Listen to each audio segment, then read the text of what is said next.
I did have something that I wanted to say to you that's not Severance related, but podcast related. And it was a thought that I had either today or yesterday where I want to manifest for us. Somehow we either make enough money or somebody pays us so we can travel to places and TV shows. I want to go to Yeah. the museum that Severance takes place at.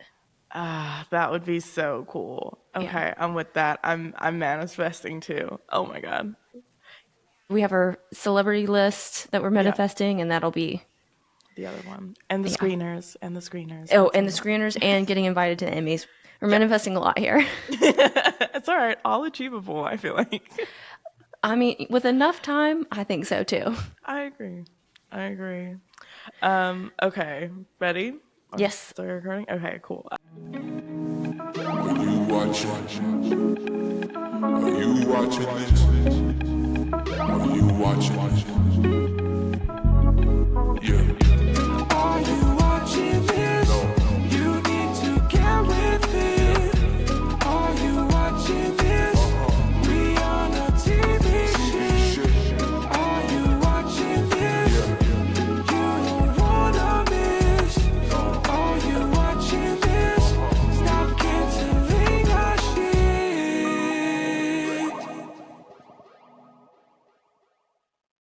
I don't know if I'm gonna come on here every week and be like, what the fuck did I just watch?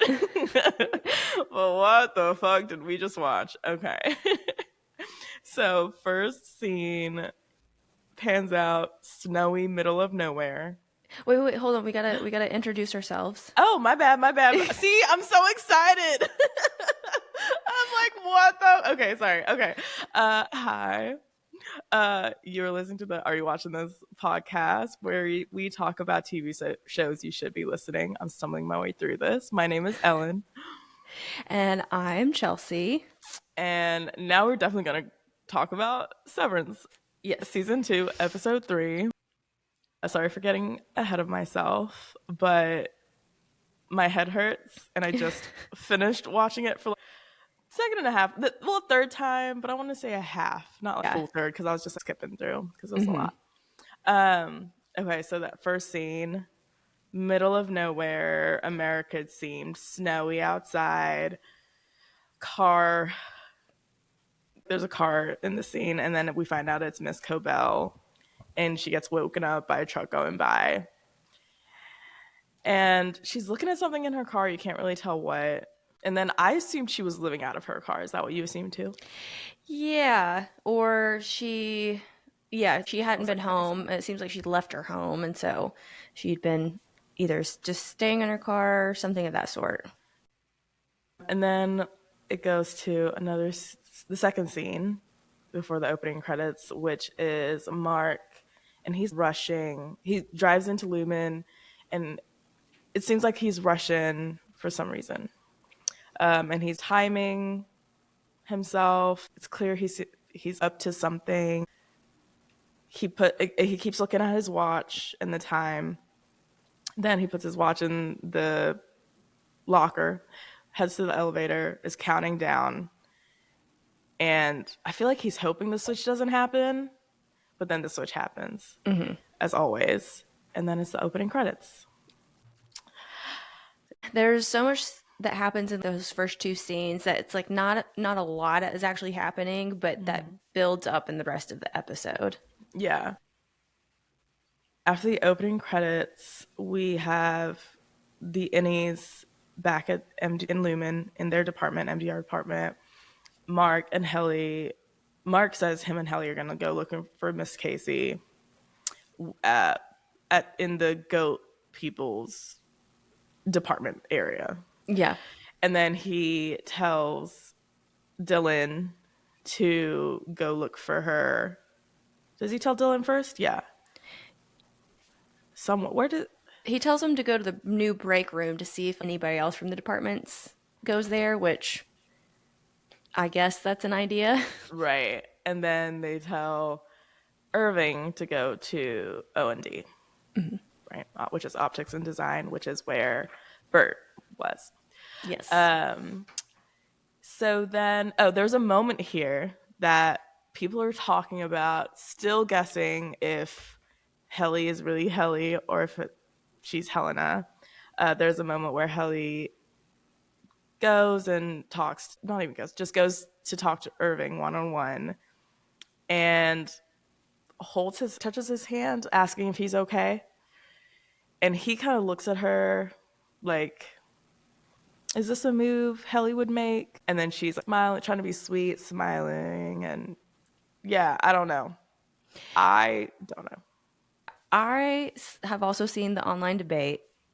Is it really Helly or is it Helena? I'm sticking to my guns. My gut is telling me it is Helly. Yeah. But Helly is acting weird. Yeah, she is. There's something up, but Yes. Dylan's Okay. also acting weird in this scene, right? He doesn't really want to participate in Yes. what's going on. And Yeah. so I still don't think, I don't think it's Helena, but I do get it. There is something that's off. Yeah. They're definitely. Well, now I don't know if they intended for the audience to guess in this way, or if people just truly are looking way into it from the beginning. But there are moments now where I'm like, is this intentional to keep us guessing? I forgot that they mentioned the whole Lumen is listening double meaning thing, which I thought was really cute and good for them to give the audience, because I feel like we all were suspicious of that double meaning. Yeah, and for whatever reason, in these, I guess the first two scenes with Mark, the opening one before the title, and then this one, it reminded me of how much of a crush I have on Adam Scott, and reminded me of the first time I realized I had a crush on him, which was when he was in Parks and Rec. Yes, I feel like, yes, that's very understandable. Ben was crushable. Yeah. 100%. And I like his character is different here, but for something in these little interactions, maybe because he seemed excited in the first little scene because he was working on seeing how long it takes him to get through everything, and I was Yeah. just like, oh yeah, I forgot. I got a Yeah. big old crush on him. I mean, he's definitely talking more and smiling more, yeah, with a purpose. Yeah. Yeah, so I get that. So then we go into Helly and Mark walking down the hallways, heading to find the goat department, well, the room with the goats, which we saw first in season 1. And I had to go back and watch that because I forgot all about that, because it was like, apparently it was episode 5 season 1. I didn't remember it was like that soon, I guess, into the season. Yeah, that's what I felt like. I thought it was early on, and it felt like if you didn't rewatch the show before season 2 came out, I just felt like it was such a hard ask of a recall to me. I think if you hadn't rewatched it, I did remember before I rewatched season 1 that they did see goats. I didn't remember in exactly what context, and I didn't remember the guy being in the room when they saw Yes. all of that part. Yeah. I just remember they did see goats somewhere on the severed floor, and that was And it. then, yeah, exactly. It wasn't important. It wasn't mentioned again.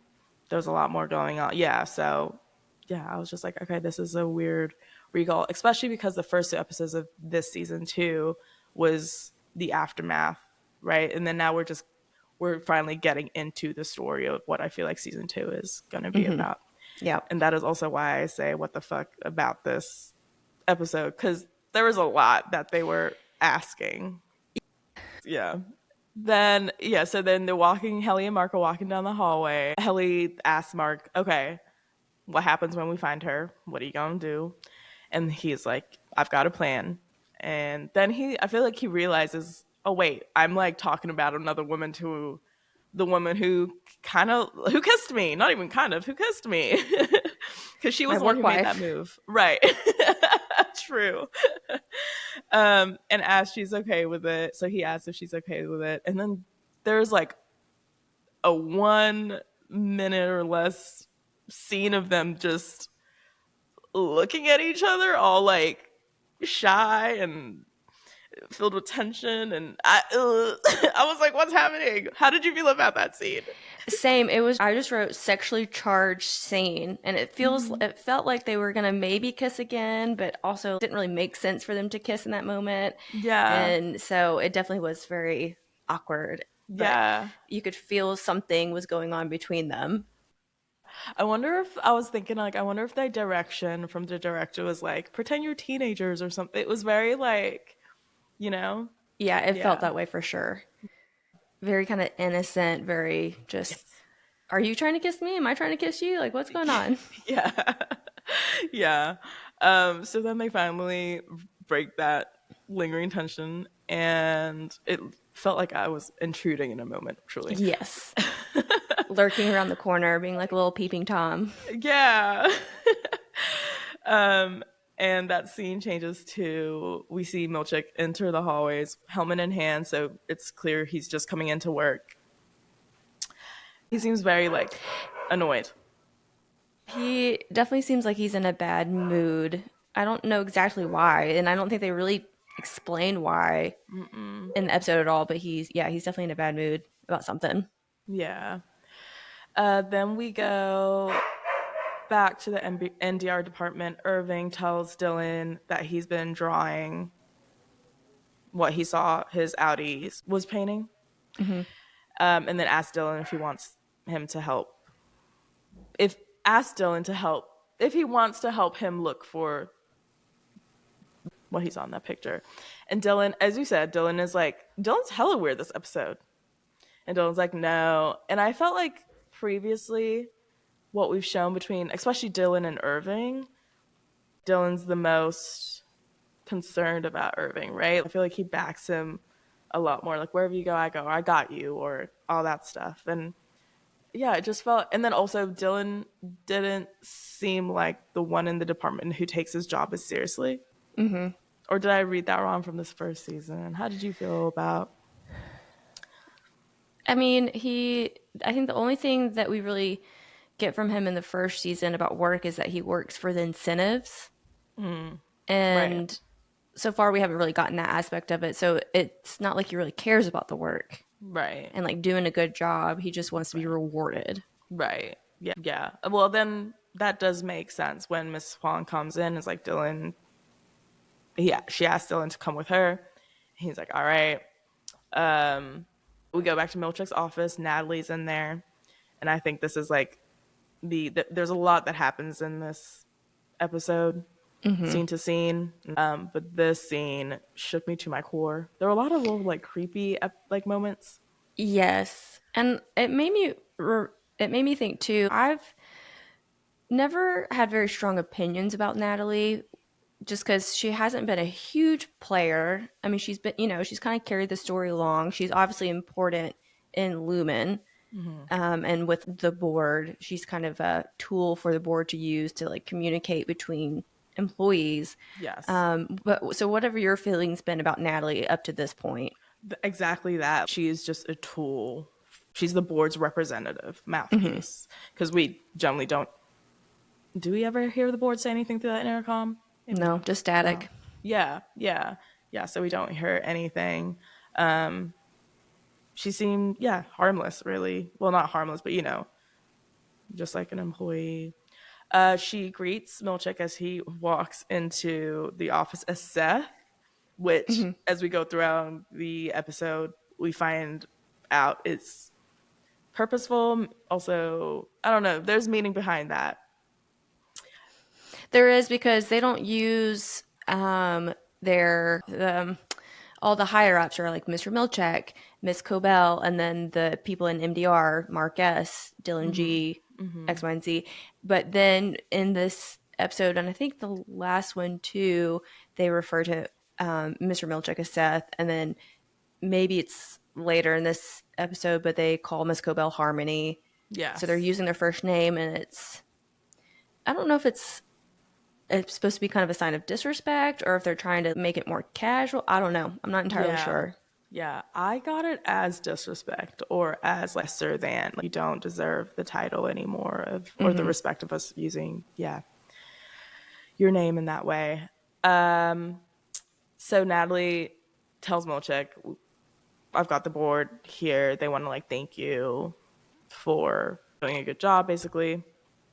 And then she says that the board is giving you a gift, and it's the creepiest gift of all time. Yeah. And she specifically says the board desires Milchek to feel connected to Lumen's history, so they got him an inclusive, recanicalized paintings to help him see himself in Kier. As soon as she said that, I was like, this is not going to be good. I was like, I thought with the box, because in the first episode, we saw in one of the drawers that he opened up that he had that like bonsai kit. And so I thought maybe, oh, it's like a new bonsai kit. And that's why they showed it to like, and then I was like, oh, no, that is not what that's going to be. Yeah. Your sweet, innocent mind. Before she said that, okay? Fair. So then we see he opens the gift and we see that it's pictures, paintings. And that first picture is Milchek recanicalized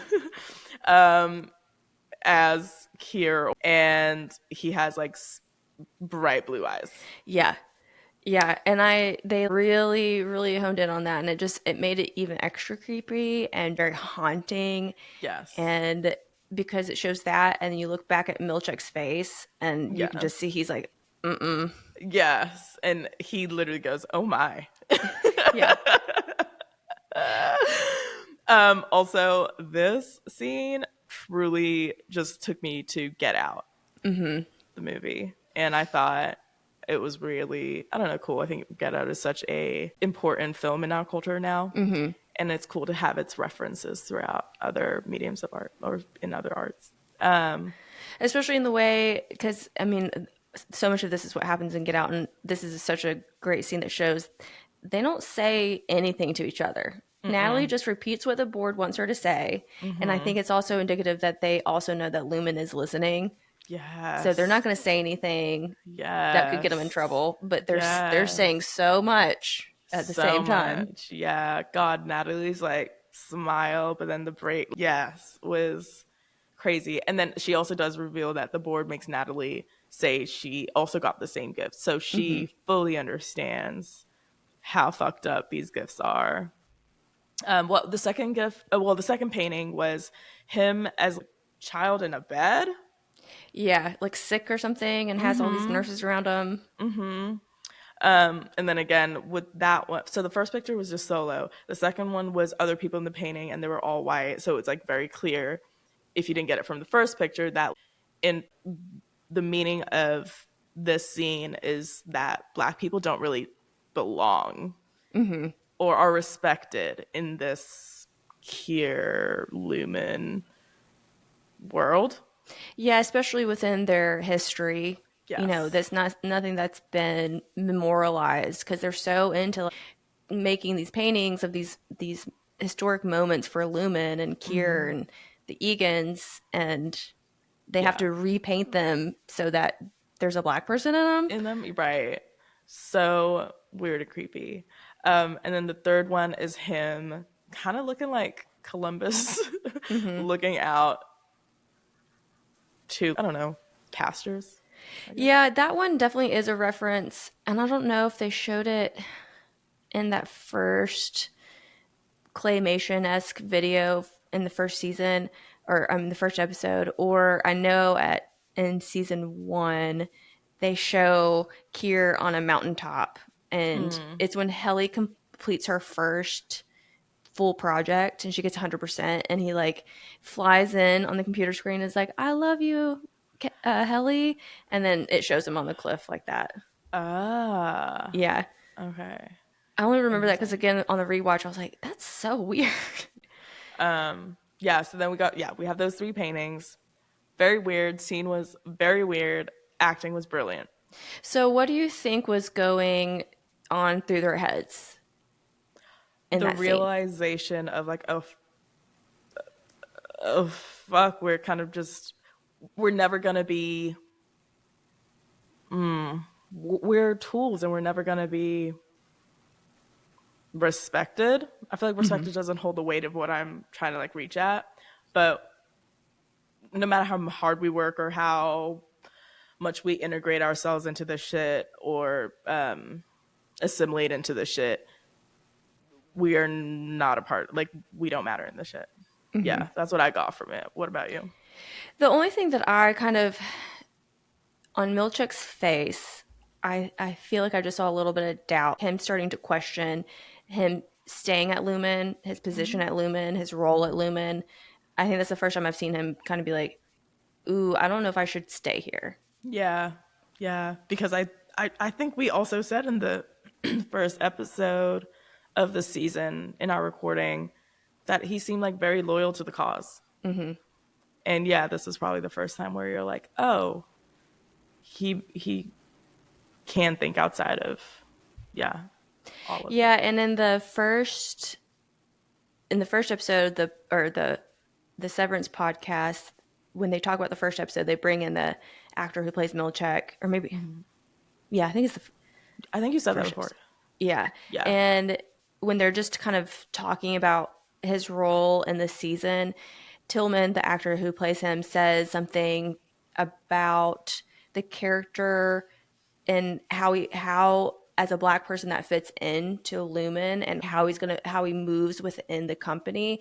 And I thought that was interesting you mentioned that because yes, it's something that I've kind of thought about, but they haven't really played around with that at all in the Yeah. show. So I'm surprised that he's kind of applying that. I mean, it is something to think about, but Yeah. now I see it as, oh, it's because it's something that definitely is playing out and it's going to have an I see effect some. on his character. Yeah, agreed. And then also in the scene, I did write down like Natalie seems, even though she falters when he turns to her, and again, they're not saying anything because Lumen is listening, she seems more like possessed in having to have that like straight face and that smile.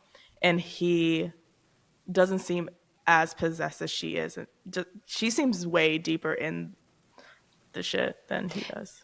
It feels like maybe she's been there longer and she's more brainwashed because since she has to work so directly with the board, Mm, there's no room for any kind of falter there, right? Because yeah. pretty much as soon as you show any sign of disloyalty, they will kick you out. So Yeah, that's true. You she's don't like, think she's severed, right? mm, no, I don't think so.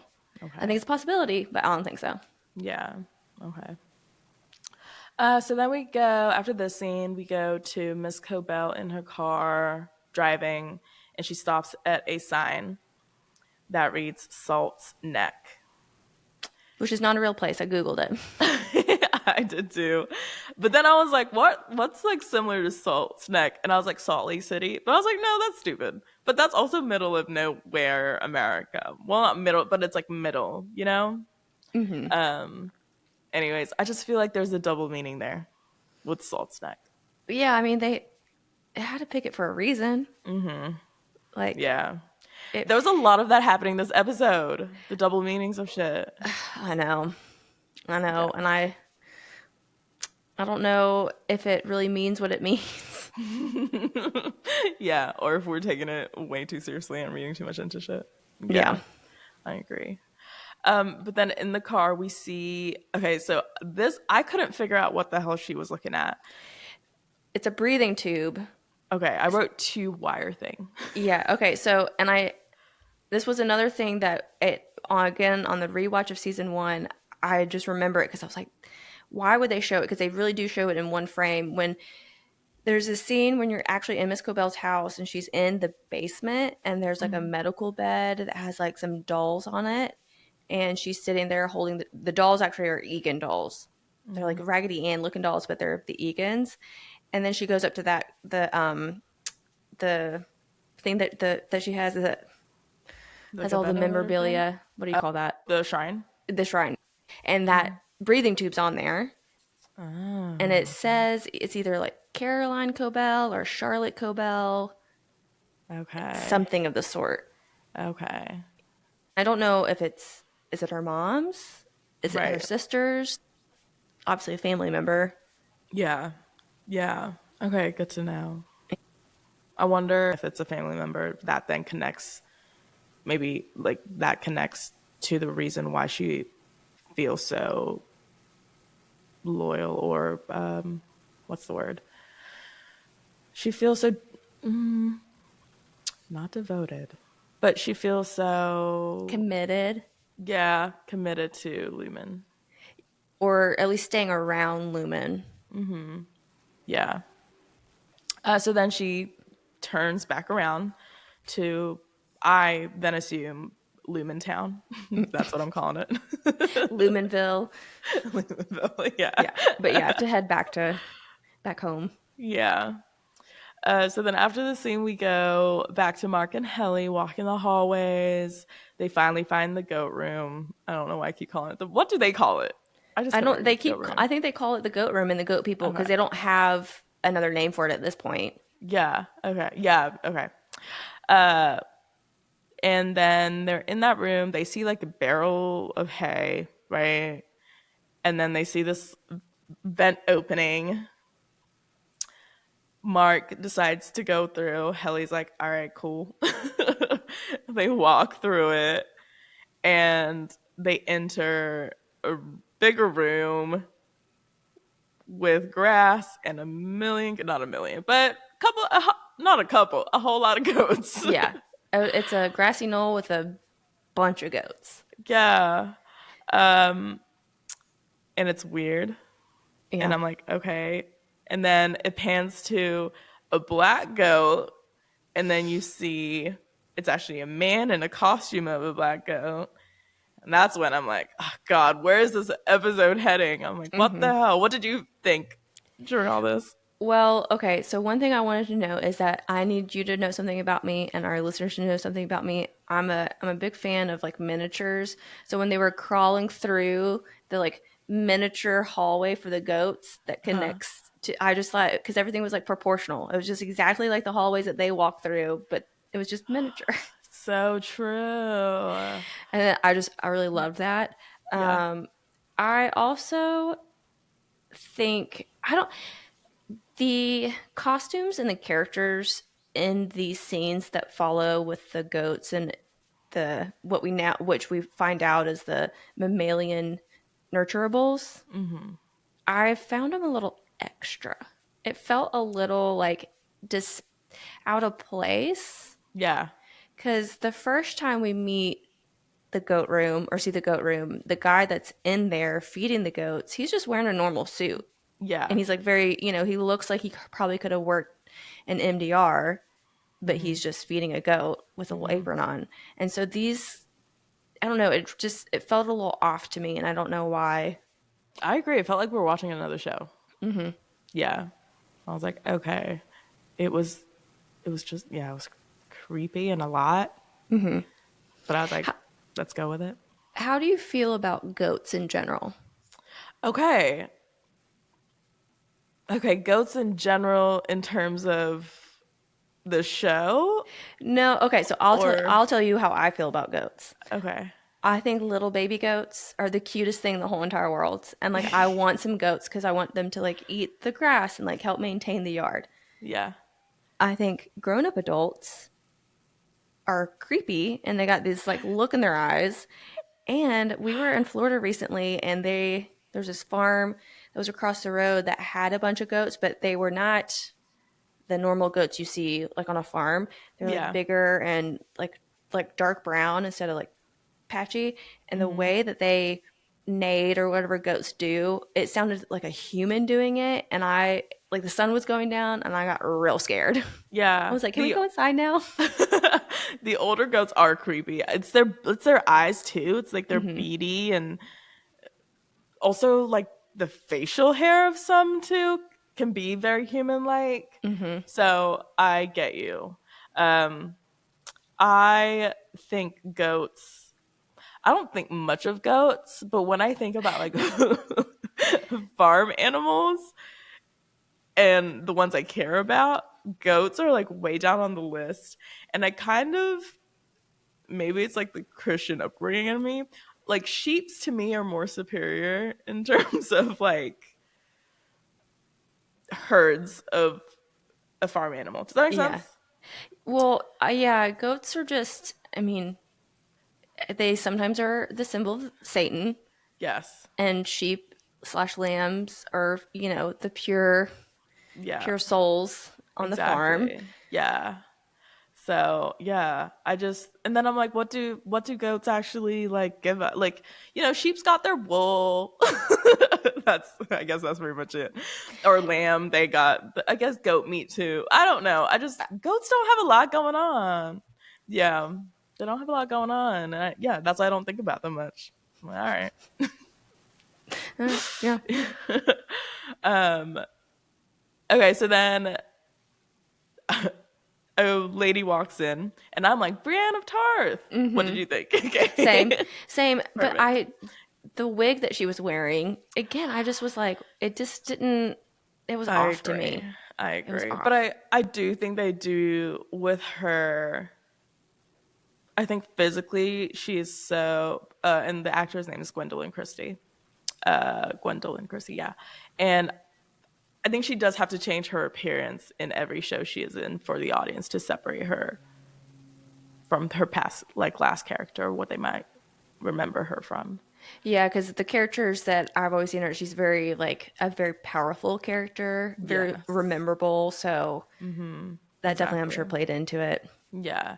And I don't know, well, we'll get to that, but I do want to keep, not in a weird way, but I do want to mention her appearance again after when we get to a certain scene. Okay. And so she comes in up top of like a hill in this room, and she's holding shears, and yeah, and she's like, "Are you here to kill me?"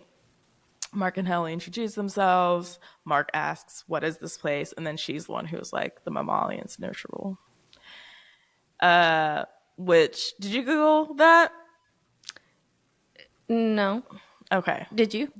No, because I'm like, is that made up? And then I just did not have time to Google it. Yeah, I mean, I assume that it kind of is just their way of describing it, just like optics and design, which I think is kind of a weird way to phrase what that department is. What did strike me is they called it the mammalian or however she says it. Yeah, she has But a British accent going on. so that's not exclusive to goats. No, it's not. Like for me, that's mammals, right? Like that first part. So that could be humans. Oh God. Okay. Chills just ran through me, by the way. I don't necessarily think that's 100% what's going on, but it leaves room for it. Yeah, I Because we agree. definitely know that the way that they name their departments and the different rooms, there's something to it there. So Yeah, there are double meanings there. Yeah, I agree. And anyway, so then Mark and Helly are like, we mean no harm. We just want to talk. Then we go to the next scene. Irv is going to the OD department. He did it look different to you, or was I remembering it differently? I think it looked a little different because I felt like I remember there being more shelves Yeah, in there. yeah, I agree. And we see Felicia, who, again, I felt like they were really banking on the audience just remembering season one way more clearly than, I don't know. It was a long break between seasons. There was a lot of, it was a lot to ask. But Yeah, the only thing that they give us is like at the recap at the beginning of the episode, they pull, the little grabs from the first season that are would be a quick refresher if you of who this is. were paying attention, but even half of Yeah, it, like if you weren't paying attention, it wouldn't really help make sense anyway. yeah. But anyways, Felicia's a sweetheart and hugs Irv. They reunite. Then we go back to the goat scene, and they're sitting at a table, and Mark shows Lauren the missing picture of Miss Casey that they made, flyer of Miss Casey that they made, and says like she's the former wellness director. Have you seen her? And then she goes, "Wellness, we don't abide such fripperies." Yeah, and I was kind of making note that the way that some Lumen employees talk reminds me of Moira Rose from Schitt's Creek. Like they're just saying all these kind of random big words that, yes, Yes, they're real words, but not words that people usually use on a day-to-day basis. agreed. Yeah, and I don't know if it's just like a writer trying to get in their bag of like their extensive vocabulary, or there's, another meaning to it. But yeah, I agree. I think, at least for me, the way it makes me feel is it's kind of old-timey language. And I think that, especially with the Egans, they seem to be kind of living in an old-timey kind of lifestyle. Almost, Yeah. almost like people that were Amish at one point, but are like slowly becoming more modernized. Yeah, that's a good way. That's a good, yeah.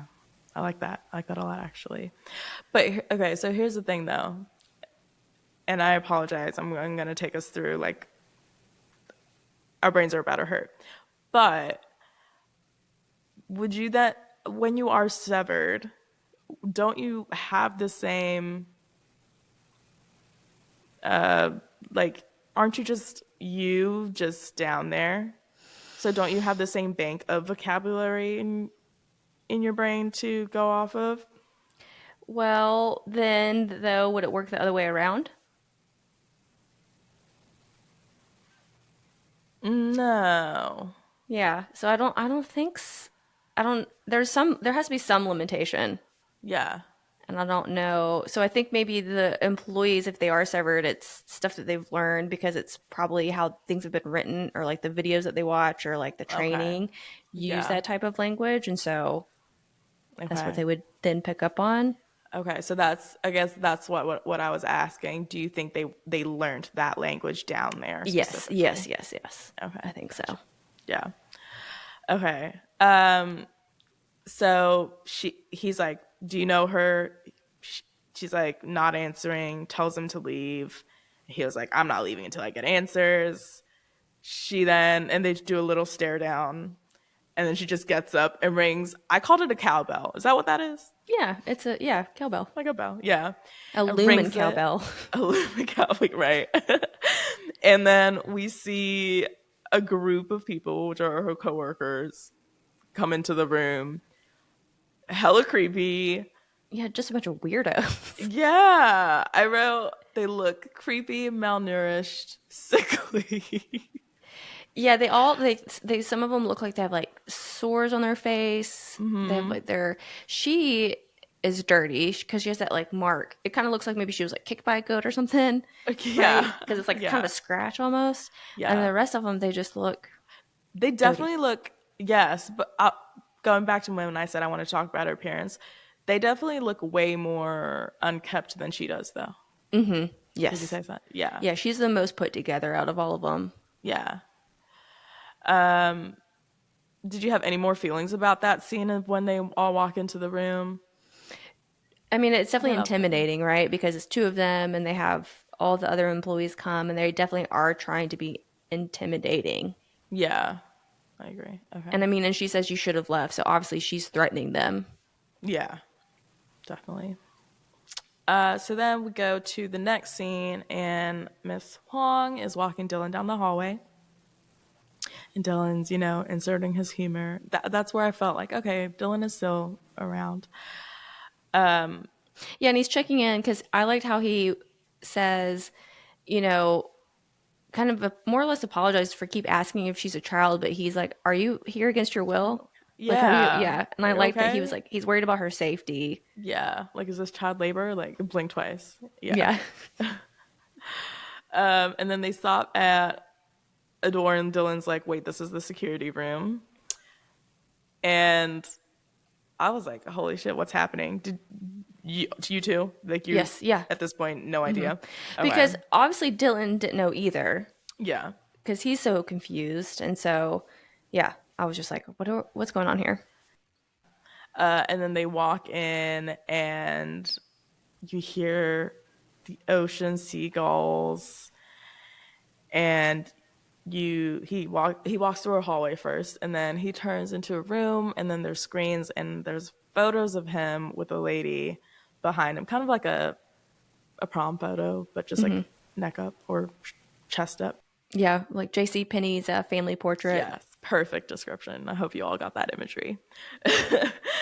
And then does Miss Huang explain the situation first, or he turns around and sees I think he sees his wife first. first? And in this moment, I'm like, oh, this is the visitation room, which I didn't think we'd get this so soon into the season. I kind of thought it was a lie. Oh, Like when Milchick told, like, it's like kind of give him false hope. But also, so like the fact that they chose the security room too to change, that felt weird. double meaning, 100%. Well, and that's what I thought, but which I think if you listen to the Severance podcast, I think they're not lying to us. They're not, but they're Just obviously leading not. us astray a little bit. Yeah, they're not telling us everything. But what they said is that that was just like an artistic choice of the set designer to like reuse that room, and I was like, I mean, okay. I guess for me, the only thing I could think of is like for the employees, it's at least keeping all the employees always on guard. So like keeping Dylan a little scared, so not everything is what it looks like, or you can't assume that like this is how it's going to be moving forward, kind of thing.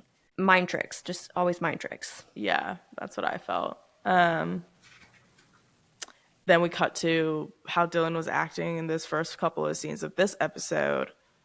I didn't really think, I really didn't think even Dylan would have believed Milchick about this whole thing. And maybe that's why he's on good behavior, or like is trying to be on good behavior.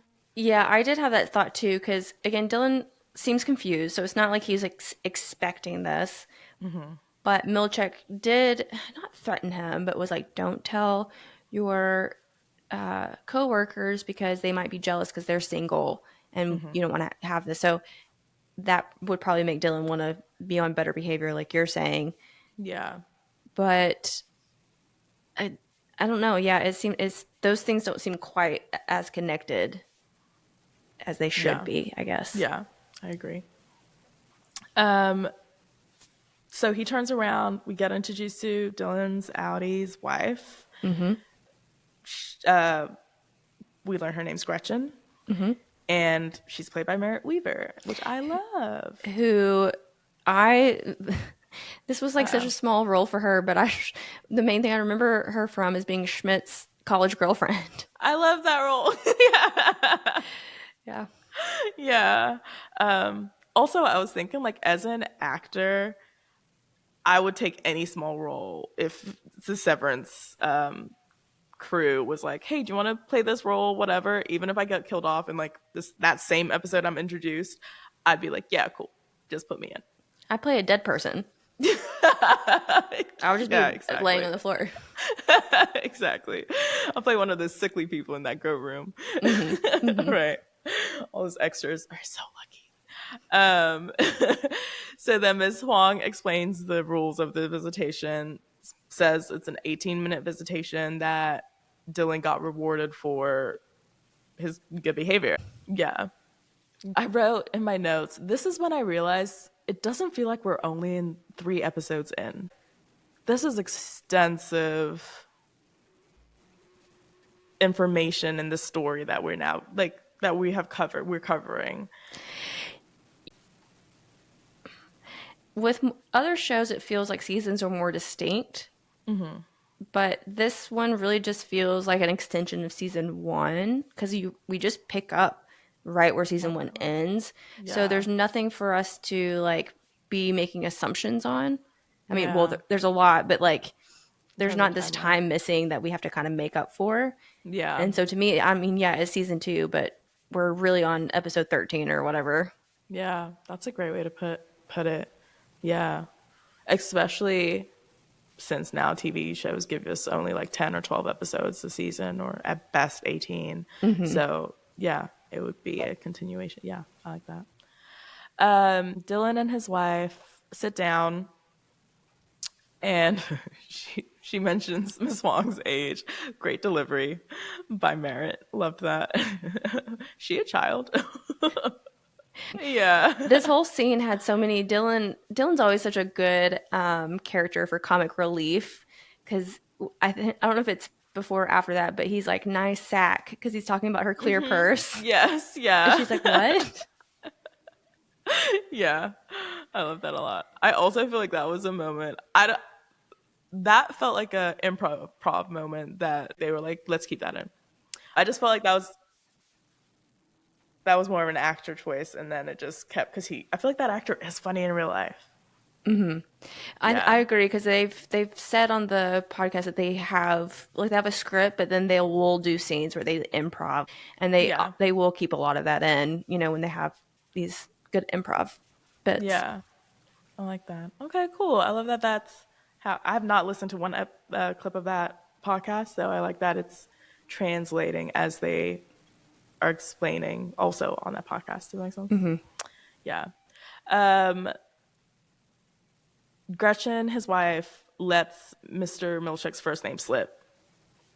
And then she says Seth. Like Seth said this was going to be strange or weird. And we have Miss Huang being like, nope, that's sensitive privilege information cannot be revealed. Which then again, I'm like, why can't they know? Seth was that just kept. It was, I don't know. It was so purposeful this episode. I felt like. Yeah, because it's really emphasizing the names, like because they don't know their boss's first names and they don't know their coworkers' last names. Yeah. There's so much secrecy, and I don't Around why. What would be identity. the harm be in knowing somebody's last or first name? Identity reveals or something like that. Yeah. Or maybe like as you said, like as we were talking about before, like your higher ups. So the severed people only refer to them as their first name because they got a respected boss, and then I feel like it is a disrespect and respect thing. Gretchen then tells Dylan they've got 3 kids, and then they talk about Audi Dylan, what's his deal, and why he basically severed himself, right? To me, it felt like she was emphasizing why it was important that he was there. Yeah. And it's just because he kind of found his thing, I guess, Yeah. or at least it allowed him to keep a job. Yeah. She says Audi Dylan has trouble keeping other jobs. Yeah. And then any Dylan's like, he don't. He a dick. That delivery again. I'm like, yeah, this guy's like a comedian. Because those choices in delivery don't give like, I don't know, studious actor. It gives just, I don't know, you know? But then he goes, what's wrong with him? And then that's where Gretchen explains that he just can't hold a steady job. He never quite found his thing. And then Nee Dylan's like, so he's kind of a fuck up. And my heart broke. I know. Yeah. I was like, oh no. Like, how would you feel if you were an innie and then you realized or you found out that your Audi ain't shit? Okay, so 2 things on that is one, I did write down. You can see that Dylan doesn't love what he's finding out about his Audi because in the first season he's always creating these hypothetical situations or guessing what his Audi is like, and he's like, I bet he like goes to muscle competitions and like all this stuff, which Yeah. I don't know why he would think that. But also, have you seen funny. those videos online of people where they're acting like they're in a wellness session with Miss Casey, and Miss Casey's describing their Audi, and they like realize that they don't like their Audi? No, I haven't. It's on TikTok. Yeah, or like Okay. I've seen it on Instagram and Twitter, a I couple of have them. not where at all. She's What? like- That sounds so funny though. Yeah, she's like, your Audi is a vegan. Your Audi does CrossFit. Like, and they're like, no, I don't think so. My Audi seems insufferable. Yeah, exactly. They're pretty good. That's so funny. Like, it's that realization they're like, and I think it's emphasizing too that they're different people Yeah. or have different personalities. And I think that his wife in this scene is seeing that too. Like, she's like, oh, this isn't quite my husband. Also in the scene, so many thoughts about the scene because I mean, we talked about it in this episode 1 recap. But again, I feel like this defeats the purpose of innies and outies. And I don't know. It's just murky. It's murky waters we're traveling through right now. And I don't like it. Yes, because it's not providing any definite answers to find, like, it just is kind of creating more confusion. And the only thing that I wrote down about that, because having the same thought because you can see that there's some spark, some connection between Dylan and his outie wife, but they don't know each other. And so I'm thinking, okay, is this an experiment to see? Because it seems like they're experimenting on Mark to some extent to see if that emotional connection runs from the outies and the innies. And so I was like, oh, well, maybe because they're in love outside, then they would be in love inside. And I think that's what we see with Irving and Bert. But we don't see it with Mark and Miss Casey. You know, they had interactions and there wasn't that kind of feeling. And I don't think that it always translates, or maybe that's not the case. I don't know. Yeah. No, I agree with that like line of thought. That it is maybe another test of that emotional connection. That's the only reason I could think of why they would allow this to happen. Yeah. It's not because they care. No, absolutely not. Because they could just lie to they could lie to Outie Dylan and be like, "This is what we're doing for Annie." Yeah, exactly. No, yeah. not at all. Or they could have brought someone else in pretending to be his actual wife. Or which I thought that that's what they were doing at first. Yeah, but we later find out that that's not the case. Also, I did note down that Gretchen, when he was like, "Oh, so he's actually kind of a fuck up," Gretchen didn't really defend those choice of words. Like, I feel like if someone called a loved one, a fuck up, I'd be like, wait, hold on. But we'll go to a scene where we see outer Dylan and Gretchen, his wife, and I just felt like they're not as in love. They're not even in love to me. Yeah. I liked at the end of this scene though. So this isn't at the end of the scene. It's not the end of the visit, but she's showing him a picture of their family, which I did think this was an interesting choice for a family photo. But it's one of those old timey ones that you get done. Yes. I have one in our bathroom. I love those photos so much. Of like you and Drake. Yeah, and my friend Brooke and her husband Josiah were dressed as really? Yeah. I'll text you a photo of it. It's one of my favorite. I have one of me and my parents when I was little, and I think my parents got one done on their honeymoon. I think they're just the cutest thing. That's so funny. But in full costume? Yes. Like they were? Yeah. Oh my God, you have to send me this. Yeah. And then we have to post it on Instagram as well. It might be. No, Brooke deleted her Instagram account, but she's like showing him this photo and it's like, these are all of our kids, and he goes, so we live on a cattle ranch? Yes. That's good. That made me laugh Dylan too. is so, at least any Dylan is he has a very childlike sweetness to him. Yeah, very innocent. Yeah, he's very, I love the love that he brings to the situation, and obviously he has some prejudices against the other departments that we've seen in season 1, but overall, he's a very sweet person. I very agree. gentle, Yeah, I agree. And I think that's why his attitude this episode kind of rubbed me the wrong way. I'm like, this is not the Dylan we know. What's going on? Yeah. I also think that's just a credit to writers when they do such great character work for the audience to know a character a certain way. So when they do act different, we question things. Yeah. Then the next scene goes back to Irv and Felicia, and they're sharing stories about Bert. And he shows Felicia his notebook of drawings filled with Bert, saying he drew one every day. He couldn't see Bert. And I said, real lovers stand up. Imagine if you were with somebody and they did that. I'd be like, I want that level of obsession. Right? Is that so much to ask for? I don't think so. That's why I like Joe's character from You so much. Is because he's so obsessed with. Hold on.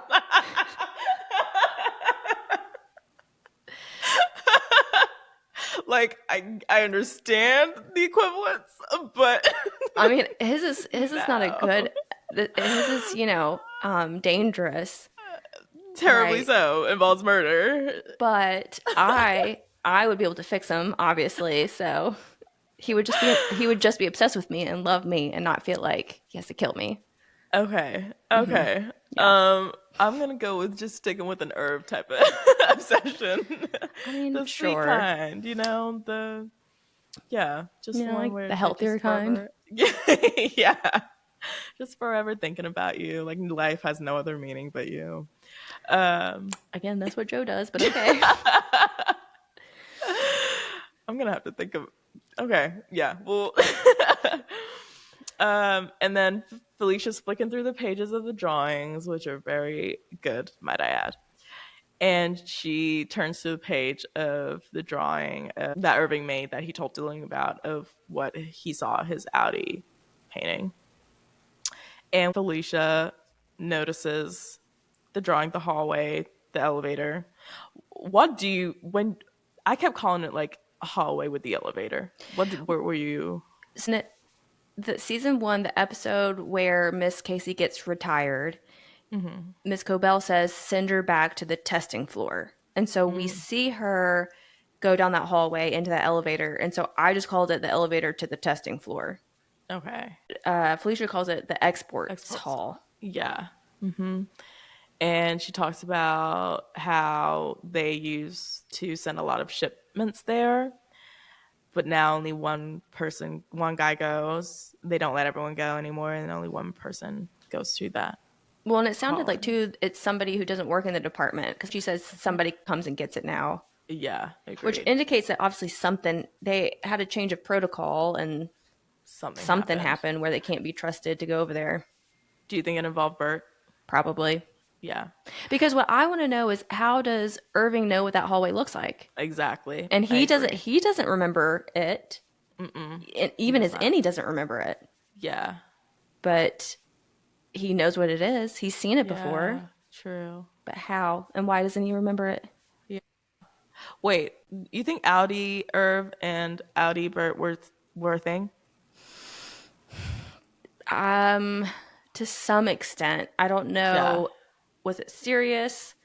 Because they have to know about each other. And what we don't know is, in season 1, we know that Irving goes to Bert, and he already had the address circled, or like his location circled on that map, which I don't even know how he found Bert. Okay, if I saw that on a map, I'd be like, well, that's where he lives. I'm not gonna go find him. But Yeah. he gets to him, and he's banging on the door, but we never see That interaction. what happens after, because he has to become back to his Audi self. And then I'm sure Bert opens the door in that moment, right? Yeah. And so then what happened? Like what? I don't know. So there has to be some connection outside of the severed floor to some extent. I just don't know to what. To what? Yeah, I agree. Oh yeah, so the shipments. Also, shipment sounded very creepy to me. Did it sound creepy to you? Yeah, because what are they going to be sending out? I mean, we know that they make something there because they had the 3D printing room that we saw, and they were making watering cans. And then she mentioned something about them making snow globes. Yeah. Yeah, we don't know. But this scene then ends with more questions. Yeah. So then I'm like, okay, shit, okay, here we go again. Then we get to the next scene. Helly and Mark are surrounded by the mammalians, and we get a clearer picture of all their faces and markings and their look. I saw a crazy theory online. Okay. I have to mention it now since I said it, but it's crazy. Basically, in this particular scene, though, we do find out that the mammalians are also severed. We do? Because Brienne. The people that work there. Yeah. Okay, I thought you meant the goats, and I was like, No. we do? They are? Okay. Okay. Can you imagine though if they were? Like, there's another room up there. That's hilarious. Yeah, we found out that they're also severed. So then the theory is that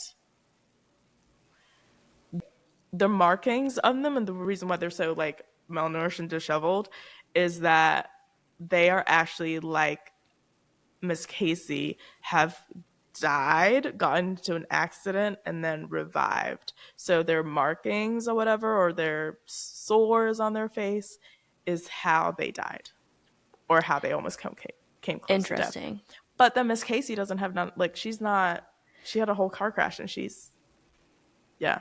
But then, To me, what it indicates is that they have like scurvy, because if they maybe they don't actually ever get to leave the severed floor, and so they haven't seen the sun, they're like malnourished, or they're getting diseases from working with the goats. true. Yeah. Yeah, I told you the theory was crazy. Didn't say I believed it. something's up with them. I mean, Yeah. obviously, we know I that for sure. agree. So they're surrounded. We get clear shots of these coworkers, these people.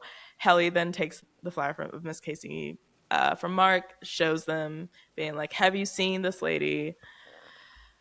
And no one says a word. Then Mark pleads with them and then says, "If one of your goats was missing, wouldn't you go looking for it?" Which then I then also thought of the Bible story of sheep, the lamb. But then I was like, but that's a lamb, it's not the goat. So is there something here with that? But that it was such a specific.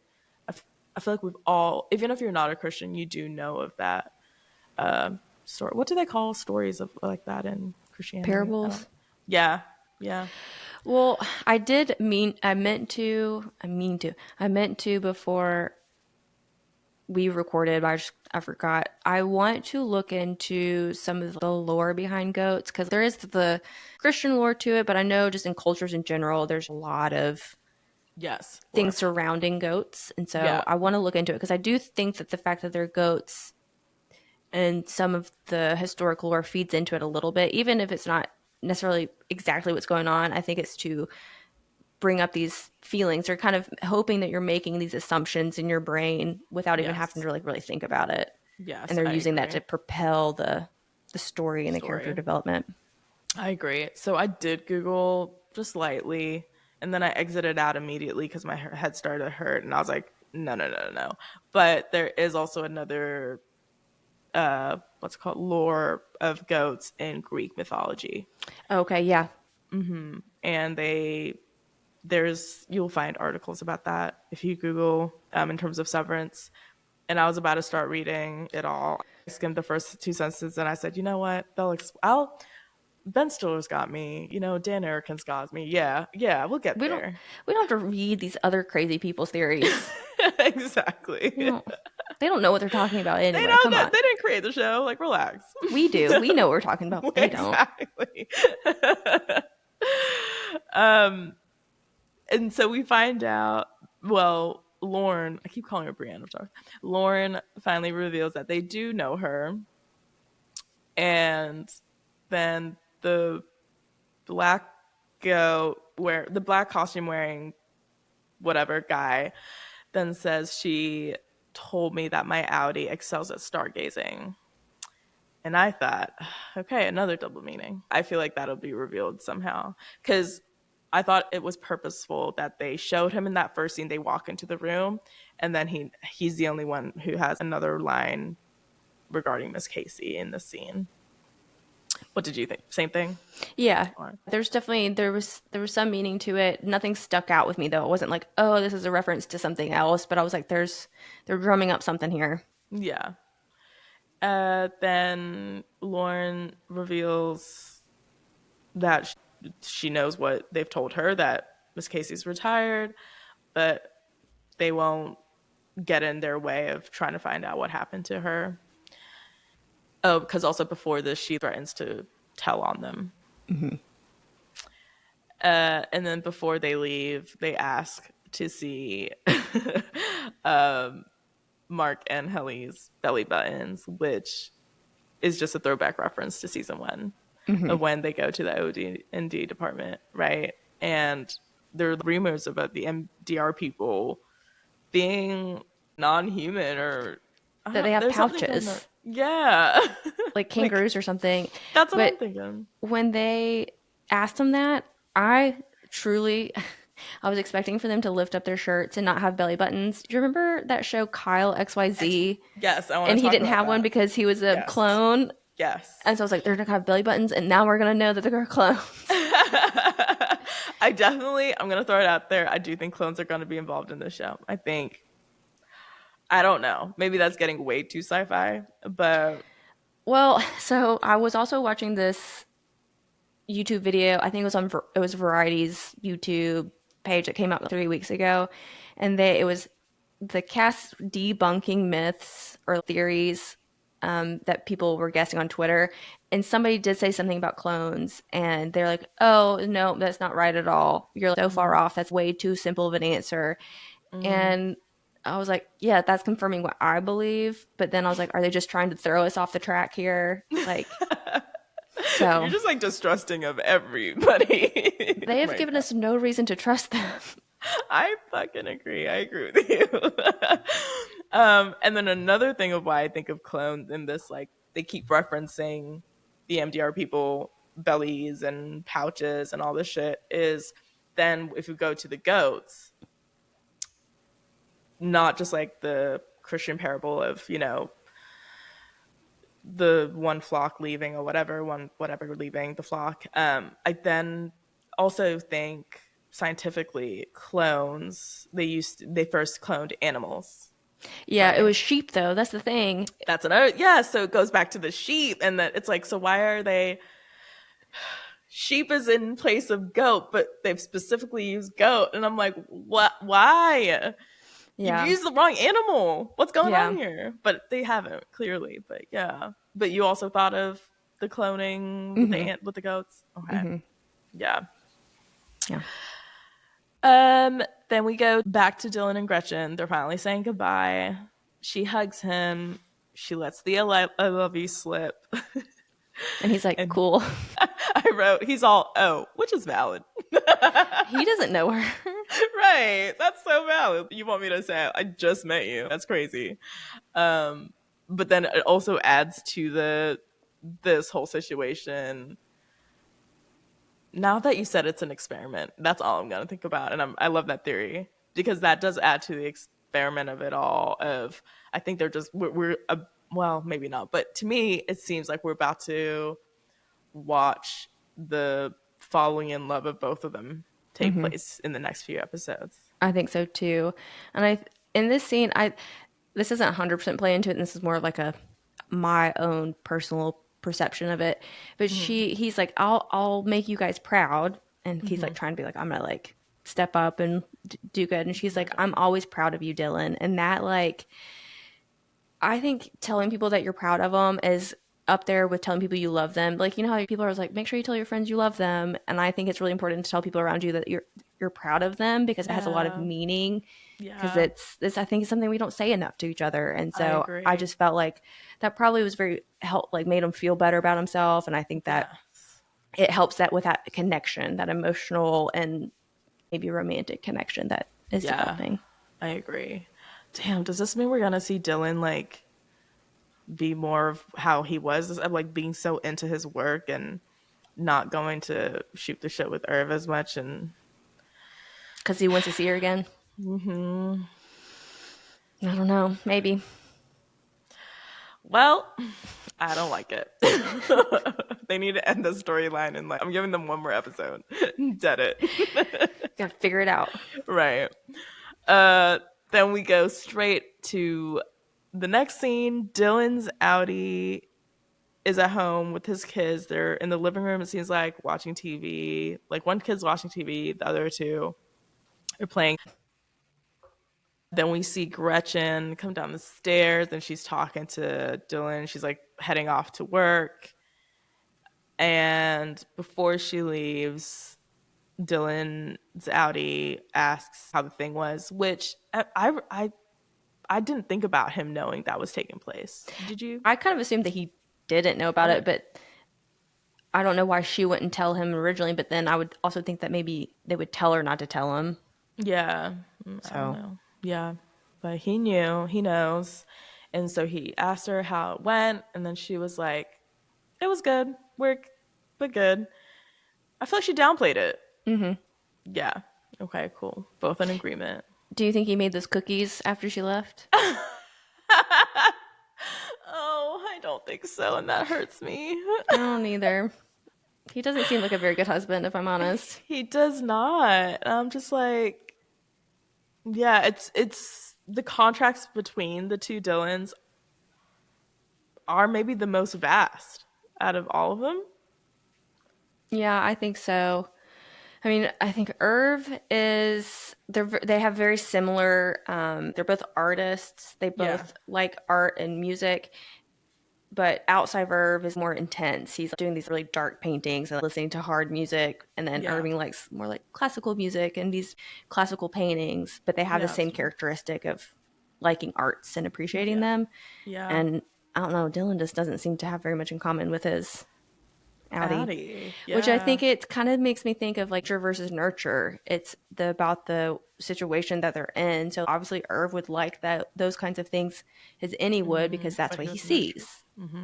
Yeah, he was like nurtured differently, but in his nature, he likes the same thing. Yeah, and I But think with that, Dylan, like he's found something that he, I guess, is good at, or at least he likes doing, and he has a group of friends because we talked about how it doesn't seem like any of them really have friends outside of work, and so yeah. I think he seems pretty happy down there. Yeah. Oh, that's good.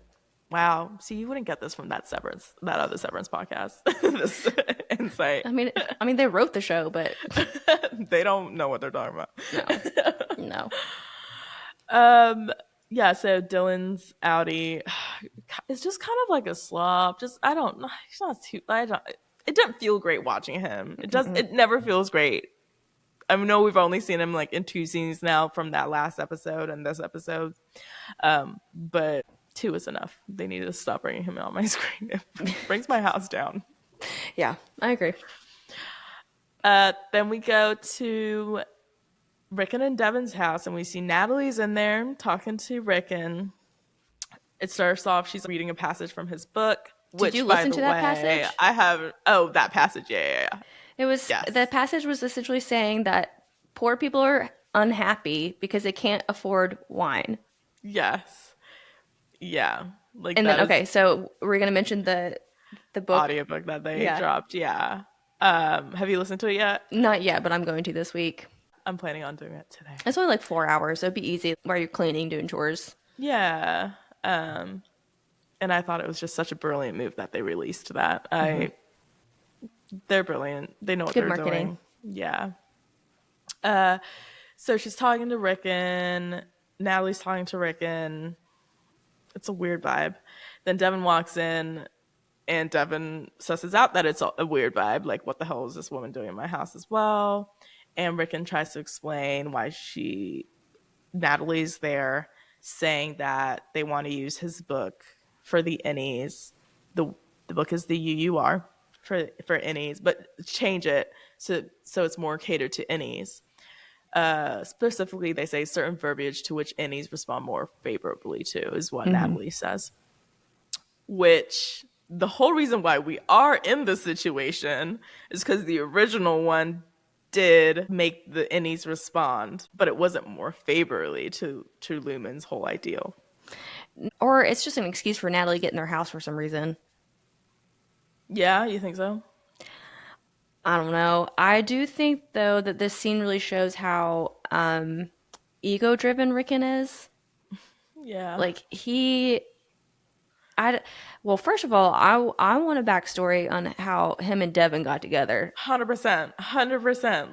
because he does seem like actually a good husband and a good father. But as soon as his ego is being fed by anything else, he's just like drops all of that, Yeah. and that's very obvious. And Yeah. it seems like Devin noticed it too. So Yeah. I don't know And what's going on there. I feel like she doesn't need outside approval for shit. She seems very strong willed and minded and everything. So they're just like polar opposites. Like he needs a lot of validation. And that's like a clear sign of maybe not being loved when he was a child or not getting that validation when he was a child. So yeah, I don't know. And she never cracks up at his jokes. Like I'm trying to see the connection. Maybe I don't know. I'm just trying to see how they got together. We do need more backstory about that. Yeah, for sure. But he is quirky. He has his quirks. He's not the worst character, but I just feel like he could be better. Devin is not interested in anything that's happening between Rickon and Natalie. She just reminds Rickon to feed the baby. She'll be back. And as she goes to leave, Natalie stops her and says that Mark is like special or something like Really that. sweet or something. Like Yeah. one of the most sweet and severed employees are kind, and I don't think that's true. Right. I think she's just trying to flatter Devin because flattery works on Rickon. Rickon. But then you think they have like a better character study on these people. Like I feel like she knows flattery works on Rickon. That's why she came in with the book thing. But with Devin, maybe they don't have a read on her, and that's probably true because she doesn't give them. She doesn't want anything to do with them. Anyways, Devin's like, okay, whatever. Like any sibling would do too when they hear, a sibling being complimented about, I don't know, like my brother's at work, and again, we all work together. When I hear them being complimented, I'm like, that idiot who, Just last week, like did whatever. yeah. So I fully got where Devin was coming from. And then we go to Devin. Next scene, Devin is then with Mark, and they're in his basement of his house. And she tells Mark that Natalie was at their house and wants to use Rickon's book. Mark fully does not understand what the obsession is with Rickon's book. And neither does Devin, and they kind of just like make fun of it. Yeah. He also asks if Rickon knows what they're doing, and we find out what they're doing. Well, as they're doing this, I'm still trying to piece it together as the scenes go along. I'm like, okay. But they are doing some like arts and crafts thing, and we see, what would we call it? Like light box, and on the light box, is that what you call it? Yeah, it's a light, a projecting light, or even project light that you'd use on a construction site almost. Yeah. And they've written "Who is alive," and this then goes to that first scene before the credits where Mark's Russian. Then here it's clear that Mark is trying to get a message across to his innie, trying to find out who is alive. Do you have anything to add to the scene?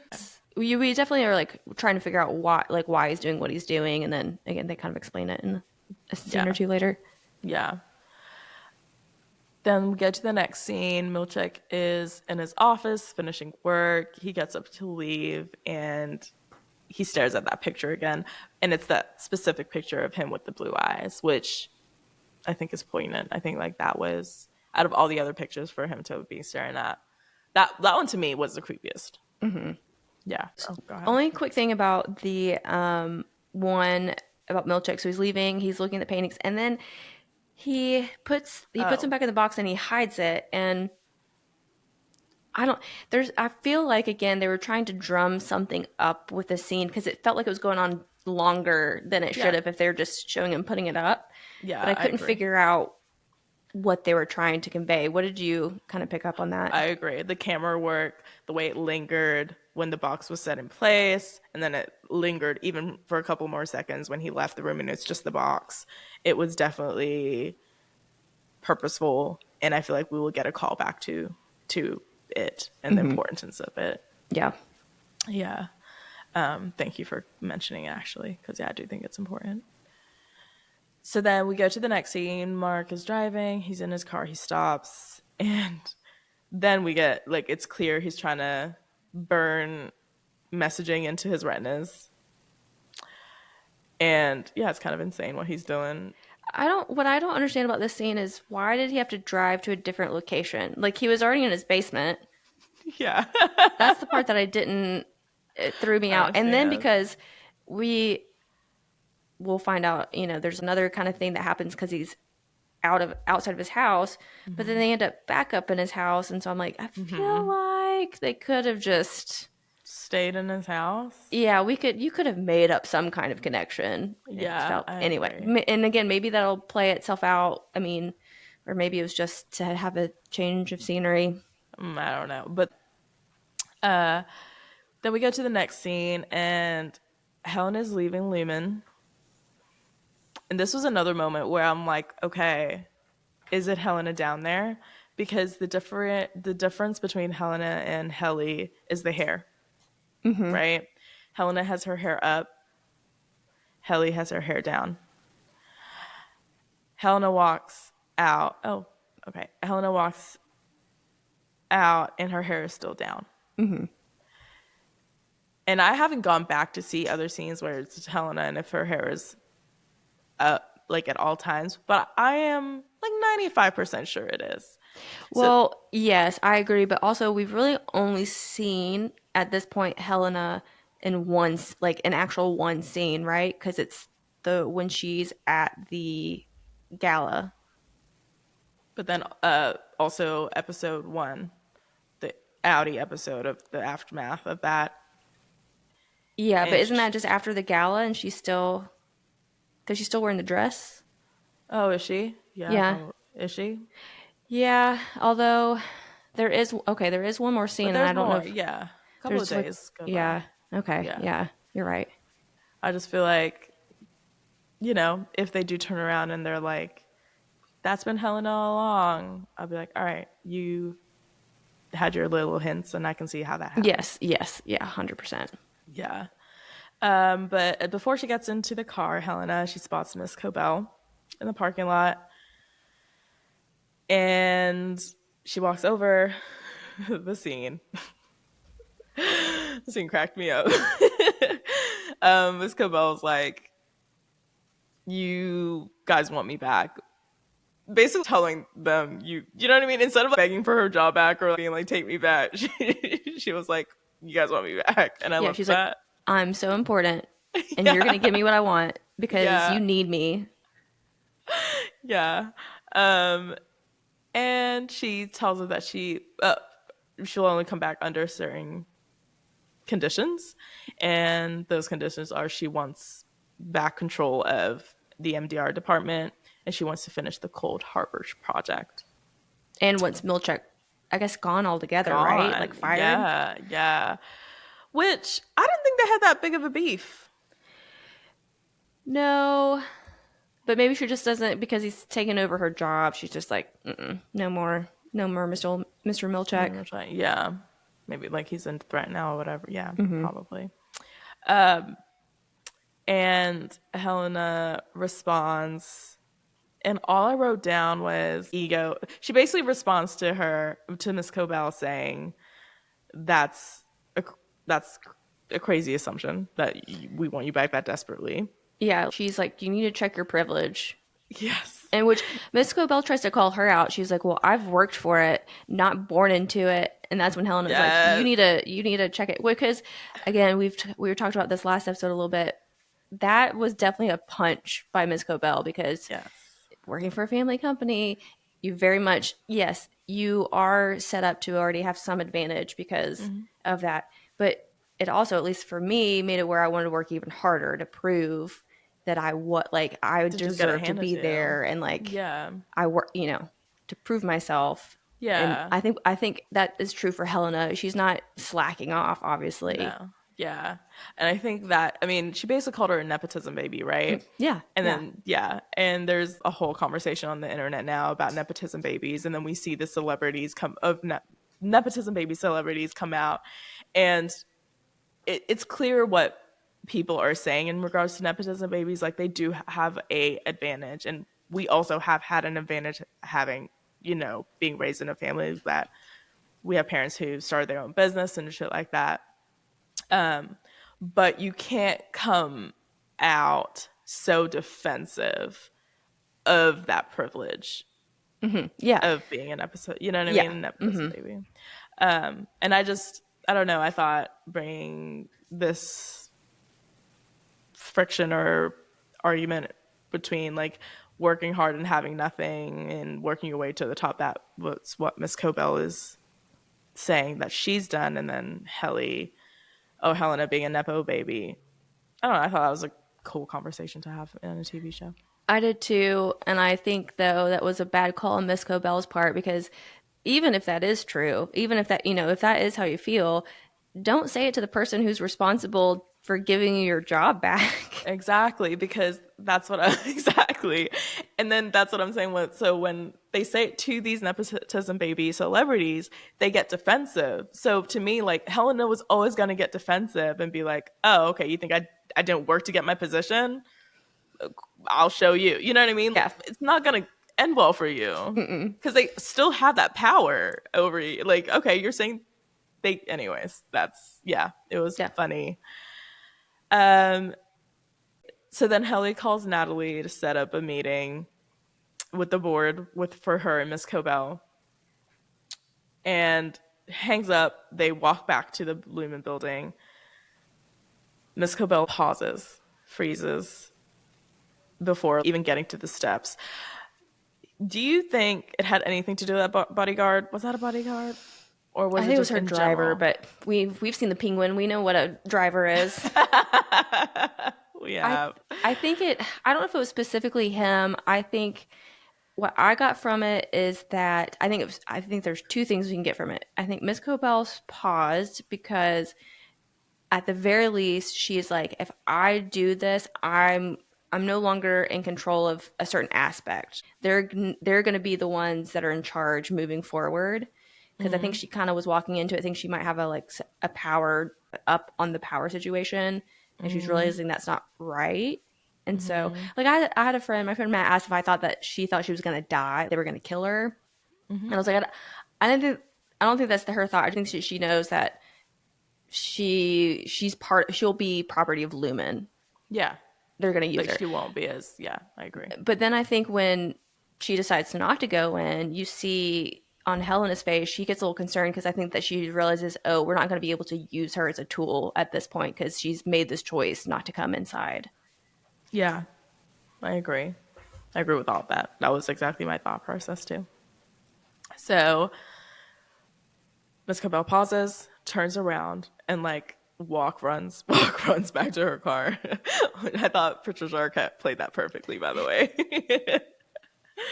Okay, so she runs back to her old car, and even Helena is getting into an old car. It's a nice old car. It's a fancy old car, but it's still an old car. See, I didn't even notice her car. I think I was blinded by the driver of it all, and it did look way more fancier, but it is an old car. That is. Okay. I've got to watch it for the fourth time just to pick up on these things. But I definitely think, yeah, it's a Lumen world town, and these cars are being provided by them. So then Miss Cobell drives off, as she did the last episode. She's a fan of driving off this season. Do you think we're gonna get more story from? Like, I feel like her storyline so far this season has been so eerie. Yeah, we're definitely going to get more from her. I just don't know Where we go from here? Yeah, I don't know if it's going to be even interacting with any of the other characters. I think she might kind of start going on her own path I agree. of something. Yeah. Because at this point, it's like, I don't even know if she still respects Lumen. Right. I think she obviously was brainwashed and in some kind of Lumen cult. And I think that there's some loyalty there, but I don't think it's definitely not to Helena. It's not to Lumen the company, but there is some loyalty still there to some aspect of it. Yeah, I agree. So then we get back to Mark in this next scene, back to Mark in his car, and he gets a surprise, from, how do you say her? I wrote it down, but now, and I remember saying it, but I don't remember. Why did they give her this name? I don't know, but it's Dr. R. Yeah. That's how you shortened it. I love that. Okay, we got to refer to her as Dr. R. Because that's respectable anyway. It is respectful. She just pops up in the front of his car. And I also thought, I don't know, I just noticed this. I kept noticing it when I was rewatching, but the shot they do, and it's like in the back of the car and you just see her head. Do you know what shot I'm talking about? I was like, that's cool. And she is like to Mark, what the fuck are you doing? Or, I know what you're doing. Are you trying to, she says she knows what he's done. Are you trying to burn your retinas? Yeah, she's like, it's not gonna work, and also like you could just go blind. Yeah. I also like when she was like, what's gonna happen? Like then what's your any gonna do? And he goes, is that's his problem. Yeah. Which honestly, I get. I feel like I would have that same response. 100%. And Dr. R is, for people who maybe might not remember, because again, they are asking us to do a lot of recall from the last season. Especially this one. Yes. Is the lady who tried to help Petey when he left Lumen and with reintegration. She did the reintegration, and this would need to be fact checked, but I'm pretty sure too. She says she's the one that put the chip in there, so I think that she Yes, she was did. involved in the severed process in this. So that's why she has a good understanding of Earth How it all works. and a theory on how to do reintegration. It's not Yeah. none of it's very official. No, definitely not. It's definitely not. She gets in the car. She tells him she tells Mark she heard about the OTC situation, and Mark's like, "How did you hear about that?" Then she asks Mark if his innie told his sister that his wife was still alive, and then Mark is all, "Wait, is she alive? Right?" Mm-hmm. And then she was like, "Well, the last time I saw her, she was." And Mark finally, I feel like, believes Gemma is alive. Like, really, truly does. Because he gets out the car, is about to, like, throw up. It throws him through a loop. Yeah, I think so. At this point now, especially within season 2, we have 3 things confirmed. We have that Gemma did actually die. Like, Mark says that he identified her body. We have confirmation that, which we kind of already knew this, but like at least Mark gets confirmation that she is actually alive inside of Lumen. And it's interesting too because Dr. R refers to her as his wife, not like did your any tell your sister that Miss Casey's still alive? Like and she doesn't refer to Miss Casey as the any. Anyway, so we have that confirmed, and then the third thing we have confirmed is that Miss Cobell is just crazy. That if nothing else, she's crazy. Wait. Why is Miss Cobell in this? Because I just think from last episode and this episode, you can tell she's unhinged. Like mentally, she is unwell. Oh, yeah. Yeah, 100%. And so that's Yeah. those are the only 3 things that we know for certain about this TV show. Okay, got you. Yeah. I feel like Miss Cobell caught a crazy stray. But, I mean, deserved. I get it. Yeah.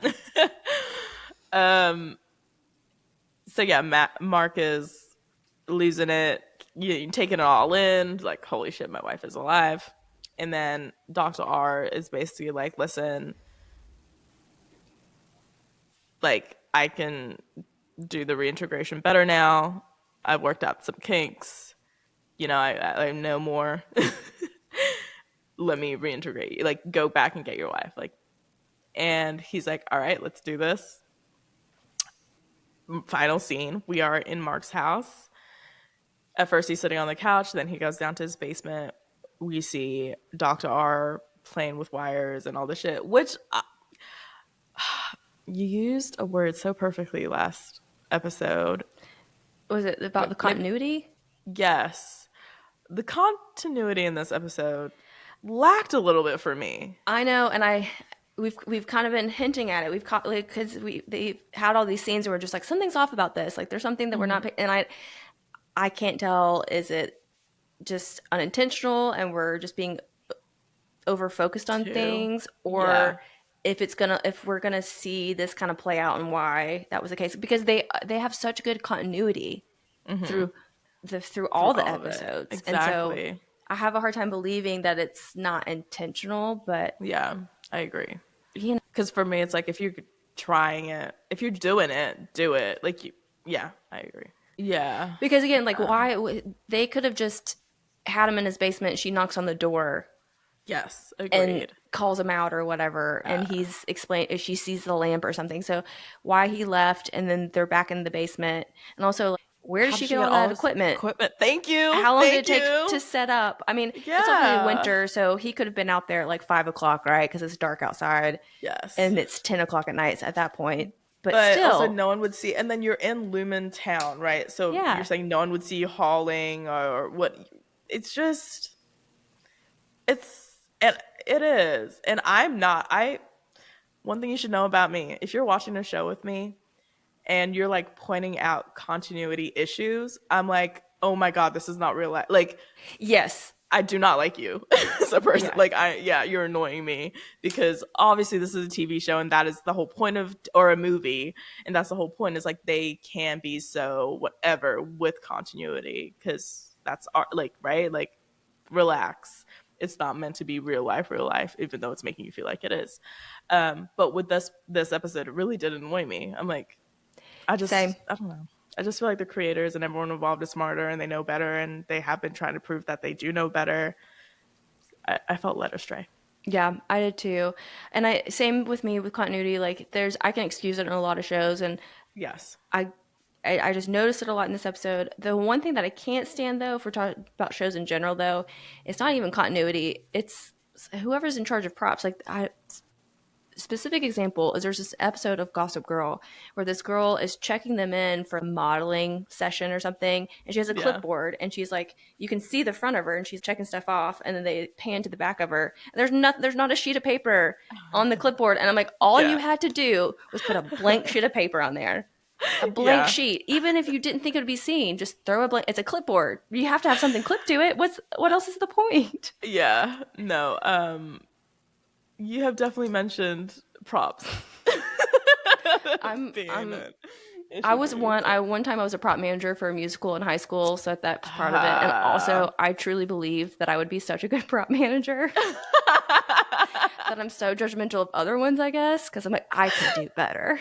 Okay, so this is like a personal I think it must be. thing. Yeah. Yeah, 100%. You're judging it way too harshly because you're like, I could have done. Yeah. That's funny. And I'm so glad we know that about you now. But yeah, so then we're in Mark's basement. Have no fucking idea how this setup got set up in his basement, but cool, we'll go with it. And Dr. R is basically like, all right, are you ready for this? Mark's like, will this hurt? She's like, no, you should be all right. She starts off with easy questions. She says she will, and it kind of explains like the science behind it, right?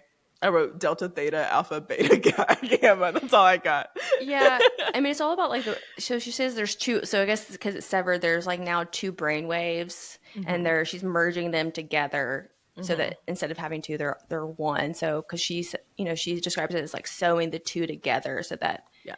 any Mark knows what outie Mark knows and vice versa. But it still seems like they're still separate people. I don't know. The way that she phrased it's still interesting. We yet to really truly understand the science of what's going on. I agree because okay, you reintegrate. It's yeah. Hopefully, my brain hurts less by episode 8 because You think I feel this show's going to get less complicated? I hope. We really, really are hoping. So she plugs in wires. Reintegration happens. We see I thought it was a really cool shot. It reminded me, I know I've seen it in maybe a movie before or a show before, but the back and forth of the first scene of Severance, which is Mark is on the table. No, that's Helly on the table, the first scene. Yeah, but it's the same, because that would be his first severed memory because that's how they're, All wake up. whatever reason, why would they wake up on the desk? That's their first memory. I don't know. So that first memory of him waking up in Lumen, his innie waking up in Lumen on the desk, and is the last scene? Is that last shot? How do you Mark like in the basement, or is it? No, it's him sitting up On the table. on the table. Yeah, I think. Okay, And they're like saying something about, oh, you're awake. So more or less the same words that first question. he says. Yeah. Which I mentioned last episode about the new intro scene and the blue and the red, and Outie Mark is wearing a red sweater Yes, he is. And then his Innie, as always, is wearing blue. Blue. So I Yeah. was just, again, I think it's just a reflection on Also the contrasting blue that. balloons. That makes sense. Yeah, with the Yeah. the Innie Yeah. Outie contrast. Yeah. And see, Yeah. that's continuity. So you're Yes. telling me You're doing something's that up. much detail, but you're Yeah. not gonna. And also, you got the budget. Even in your personal, take some money out of your personal account and fix the Ben shit. Stiller's I got don't some know. money. He can, yeah. Yeah, come on. Yeah, there's something to it for sure. I just don't know what it is. Yeah, but I think we'll get our answers. I remain hopeful. And that's how the episode ends. Yeah, I love the episode. To me, it starts off a little slow. There's not as much to really observe in the first several scenes. There's character development, and we're kind of seeing some of these initial thoughts and ideas or situations that were talked about in the first 2 episodes start panning out, like the family meeting room and, those type of things. But now with Mark being severed, that opens up the door for just so much reintegrated? potential. Yeah, sorry, reintegrated. That so much can happen. I think we're gonna start getting answers a lot quicker now Yeah. too, because there's a Yeah. direct connection between the two, Yeah. especially with the main character, more or less. Wait, And so you think that last scene it worked? to some extent, yeah. Yeah. I just okay. don't know. Hopefully, he doesn't have the side effects that like Petey did. Yeah. Yeah. I feel like a problem will occur in regards to it. But that's just a TV show being a TV show. It's all right. They have to. There has to be some kind of conflict. Right. Exactly. I thought that they were gonna leave us with the cliffhanger where she like asks if he wanted to reintegrate, and he says he'll have to think about it, or they like cut then. So I was really surprised that we saw that through. Reintegration. Yeah, I agree. I know a bunch of people online where, I think the biggest comment was Severance did something so early into a season that shows usually do at the end of the season. That's usually a cliffhanger moment for a TV show. So the fact that they gave it to us this early is fucking awesome. And I'm terrified of what they leave us hanging with at the end of the season. They better be filming season 3 right now. Agreed. And if not right now, like, it needs to be written. I need the sets to be built. I need, as soon as it's over, I need Ben Stiller to walk over there and get to work. Yeah, I agree. At least season 3 has been renewed, right? I feel like I wanted to double check that today because I couldn't remember if I had actually read that or not. I would assume so. You're telling me it's not? Yeah, that doesn't seem likely. And I feel like there's just so much story, and they should get a chance to complete their story. Yeah. I hope they Agreed. do. But I think they have renewed it for season 3. I think that's what I've heard. We'll fact check it and mention it next episode. So yeah. Well, I'm excited about it. I'm surprised that we end up actually talking this much because I was like, oh, it's a little bit slow of an episode until the end, and yeah, here we are.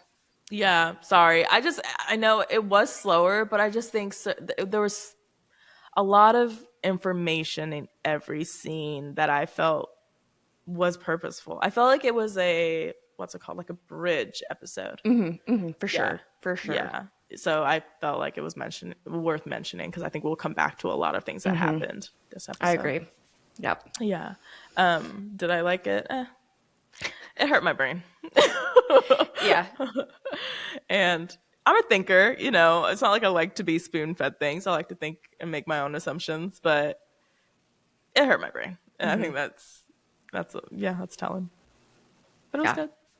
I'll have like questions midway through the episode or like theories that pop up, and then halfway through they get debunked, and I'm like, okay, now I'm starting from scratch on whatever this means. Yeah. Yeah, me too. But I do think clones. I'm sticking with it. Okay. Something to do with cloning. Yeah. Yeah. That has to be involved to some extent. To some extent. You can't tell. Yeah. No. I agree. But we'll find out. We'll have to keep watching. We will. Yeah. All right. Well, that's it. We'll see you guys next week, Monday or Tuesday. My bad. Yeah, next Tuesday. I'll see you next Monday. Yes. I'll see you next Monday. Okay. Bye. Bye. Are you watching? Are you watching this? Are you watching? yeah.